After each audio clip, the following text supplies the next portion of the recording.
What's up, everyone out there? Welcome back to the Phantoms Fanatic YouTube channel. I am joined by my esteemed colleague, Warhawk person here. And we just got back from seeing Halloween Kills, which, to be fair, with the title being different, we don't have 7 million movies called the same fucking thing. Yeah.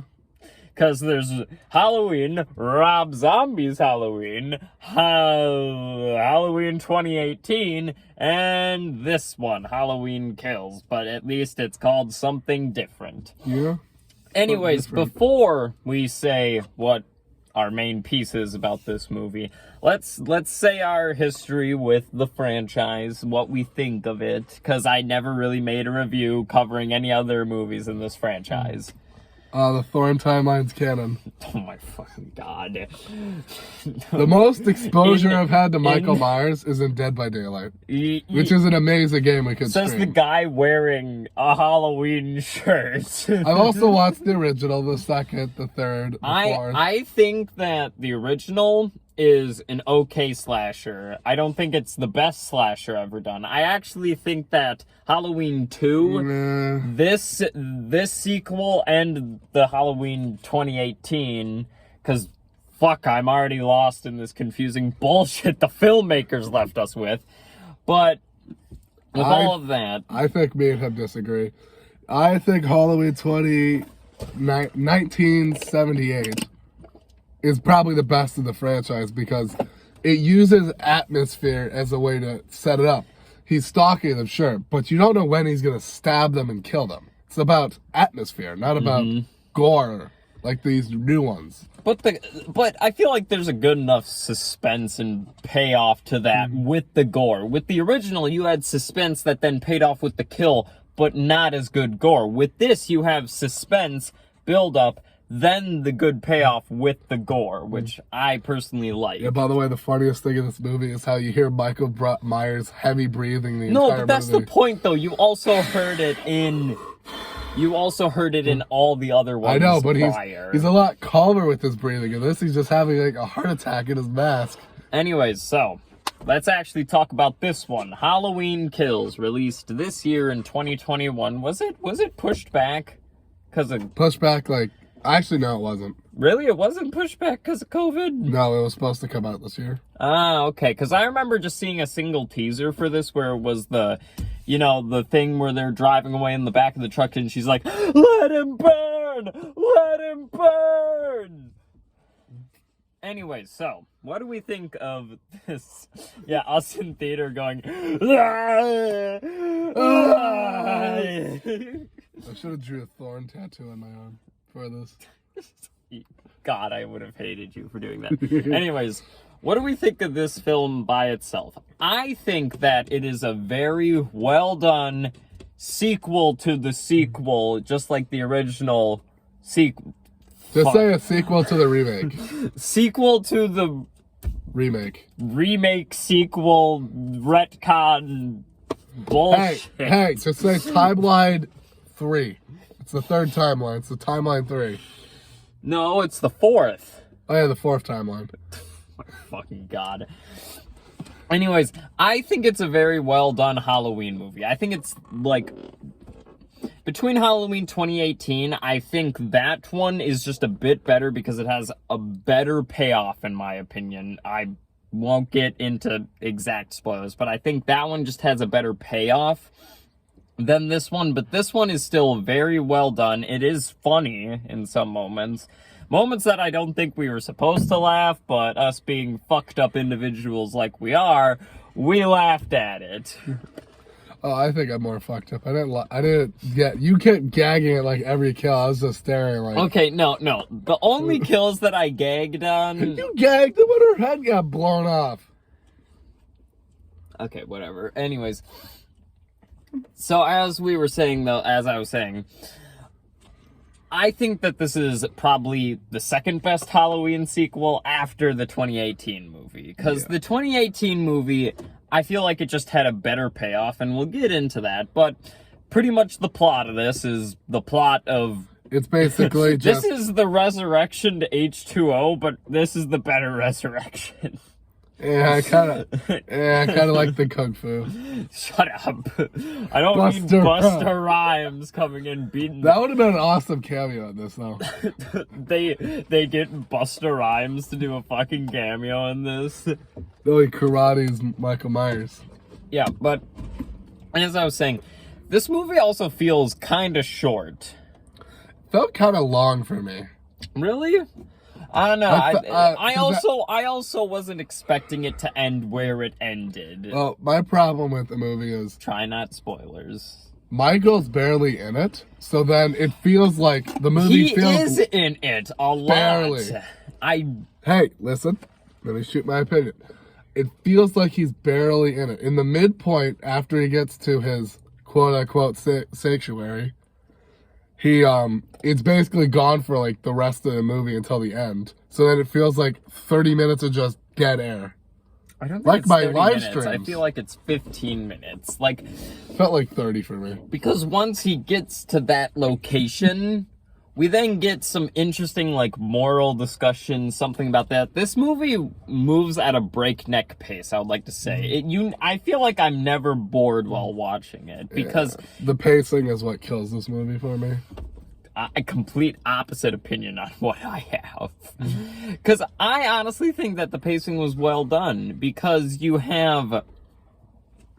It just keeps moving to scene, and it does the Return of Michael Myers thing where there's like this mob mentality chasing him. But I feel like that is way better handled in this, because it brings up like moral discussions and stuff like this have happened in the past where the wrong person gets Yeah, and then trialed. I know. Yeah, and I think it's Now very- they added some quote-unquote non-Michael kills to this franchise. I wonder what other slasher franchise has that. And I really enjoyed that, like, this movie tries to do something different than the original. Because not the original, the 2018 2018 movie. It feels different because we're not doing, like, the references to the original. I think it's well directed, but I think I like the direction of the 2018 movie more, because in the 2018 movie, you see him, like, in the background, and they have that fucking awesome shot in, like, the middle of it where you follow him in the street. Yeah. There was nothing like that in this, which... But this movie does have something in 2018 that kind of failed on compared to this. Yeah. The soundtrack and the kills compared to this one. Yeah, the kills are...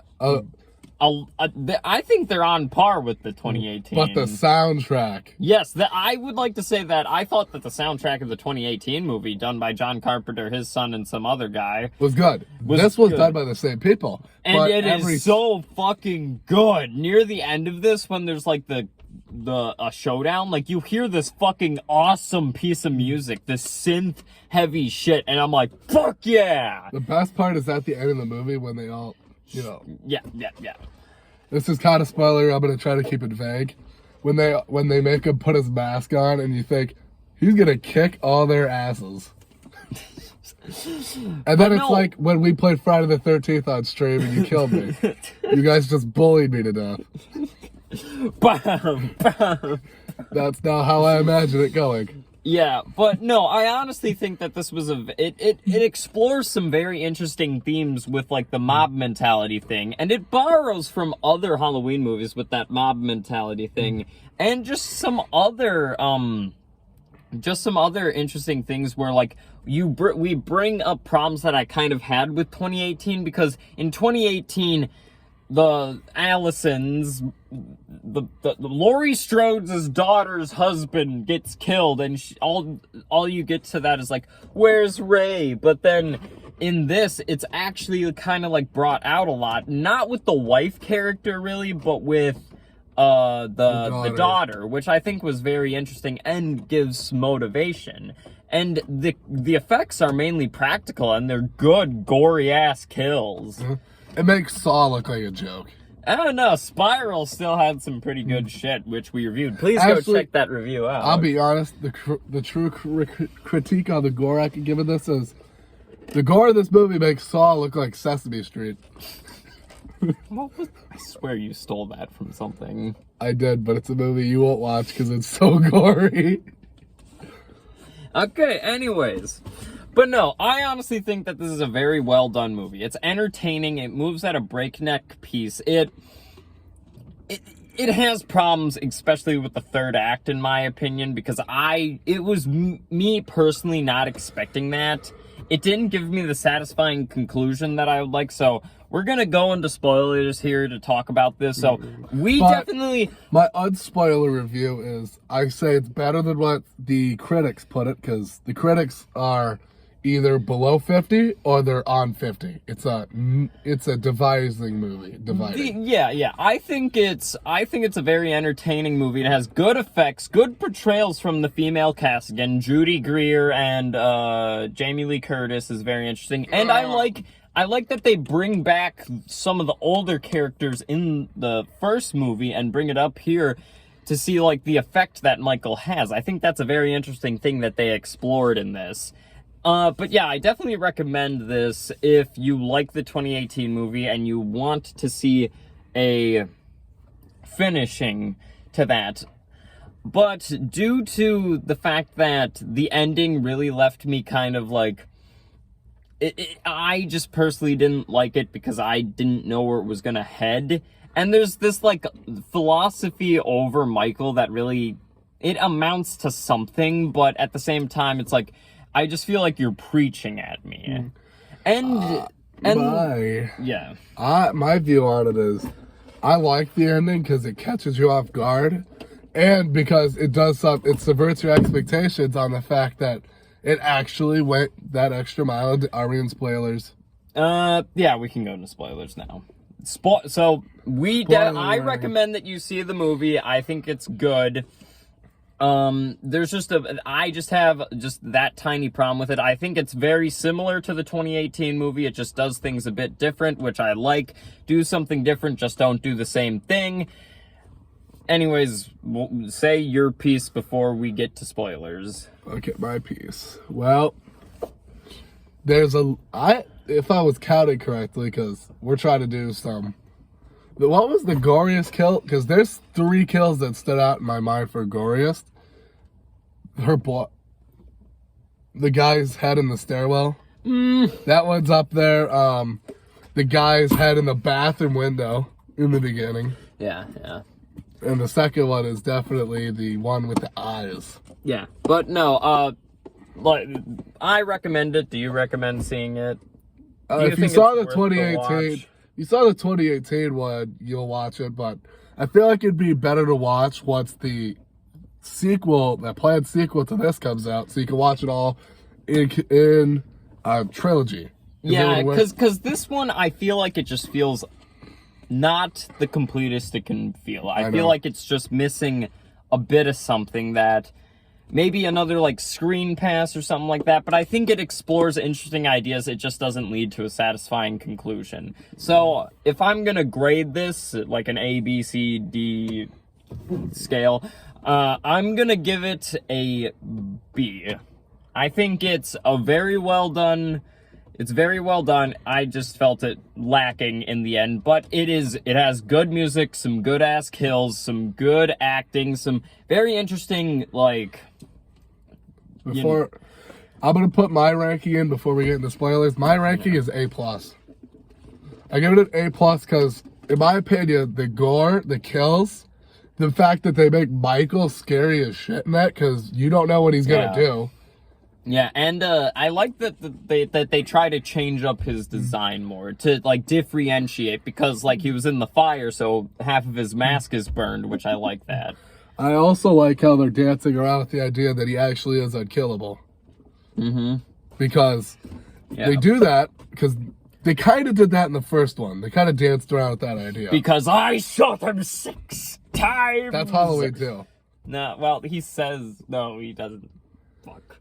But he still shoots him 6 times, so I can still say that. That's the whimsical doctor that has a paper boat on his arm. Now he joined Pennywise on the paper boat gang.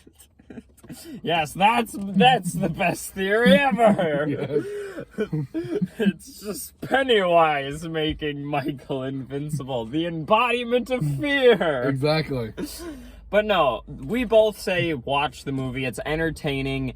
You know, it's not like it's not like Shawshank Redemption where it's like exploring the fine art of stuff. It just has some interesting ideas for a horror movie.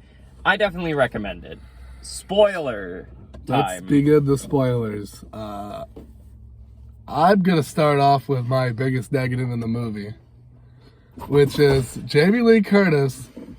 His whole role in this movie is to shout, talk, and say, "That's not him. That's not him." And then she's out of the movie. But to be fair, she did get fucking stabbed in the gut. Okay? She got stabbed in the gut, and then she decides to use some syringes. So, if you guys have seen the movie, my main problem with this is that it builds up to, like, this group of hunters with, like, a group of, like, people who want to kill Michael finally for good. It ends with, like, them beating the ever-living fuck out of him, shooting him, and, like, he gets, like, stabbed in the fucking neck. No, in the shoulder. No, it was in the fucking neck, dude. It was right here. Okay, well, I'm not... No fucking way anybody could survive that. He isn't anybody. Anyways. You forget? He's the secret Voorhees brother. But Secret brother they never mentioned. But no, as I was trying to say, though, the problem that I have with this is that it builds up to sequel bait, which it was kind of ish sequel baiting in 2018, but I feel like they didn't. If they didn't want to make a sequel, they could have just ended it there. 2018 conclusion was good enough. Was sufficient enough. Yeah. And I feel like this one deals with the idea of, like, trauma affecting everybody still very well, because my opinion is gonna be because the daughter, like, she loses her mind to, like, the guilt over her father's death, and even Laurie and the cop who got stabbed by Dr. Surtain in the first movie and who found Michael, he's dealing with trauma because we get to see back when they, like, apprehended him with some pretty good effects on trying to make Donald Pleasance look like he's there. I know they really learned from last time they had Tarkin come back on screen. Yeah, I know. I don't know how they did that. Also, was it just me, or did that footage look like it did? It grainy, like older footage than... No, but the thing is, when Pleasance went on screen, it started to get, like, foggy, like digital, like you could see digital effects happening. Yeah, but no, I think it's very well done. But no, and I think that's such an interesting idea to explore, that he accidentally shot his friend because he was too much of a coward to kill Michael and stuff like that. I can't wait for the sequel where I get to fucking see Laurie Strode kick Michael's ass and finally end it. And as he said that we got surprised in the end because Judy Greer's character gets killed by Michael. Well, after Sheriff Brackett survived getting stabbed 3 times in the neck, I don't even think she's down. I don't because think now that's I don't know. Is his name Brackett? He said on the shoulder piece it is. No, I think you're talking about the old guy from the first movie who appears and who's like, "You're all for a good scare, Michael." And I was like, okay, that's fucking cheesy as shit. The best part of this whole movie is how they got all the legacy characters back. Or the actors who were them. I don't know if it was the same actors. It was. I saw an interview, it is. Oh, that's very cool. But no, like... But realistically speaking, we're gonna kick his ass. Runs up, beats him up with a plank, and then he kills them all when they walk away. Yeah. Like, I get it that we're trying to build up that he's, like, this unstoppable force and all that philosophic, like, debates about what Michael is. He's the embodiment of hell, the Shape, because even in the credits, they don't call him Michael Myers. They call him... The Shape. The Shape, which... He's the reason he can't die is because he's the personification of evil. Evil can't fully die. As long as there's good in the world. Yeah. Some Star Wars philosophical. I want in the sequel. The best I want part. the shittiest sequel ever, where it's like it's revealed that This he is fucking connected has the paper boat tattoo. And they mentioned Ben Tramer in this, and me and Carter were laughing our asses off, but then we realized, oh wait, this is a sequel to the sequel that was a sequel to the first movie, not... Yeah, so no explosive dates for Laurie. Fuck. Anyways, we think it's a good movie. Anyways, hope you guys enjoyed this review. This is the longest review I've ever done, but that's because Well, it's the most fresh. Yeah, thoughtful. most fresh. And it's the first day it came out, too. Yeah, But yeah. you'll probably be seeing this tomorrow. yeah. Anyways, hope you guys had a good watch. Make sure If to you like and enjoyed my subscribe. stream on Mortal Kombat later. Make sure you like and subscribe down below. Please go check out Warhawk Person, and yeah, see you next time. Bye-bye.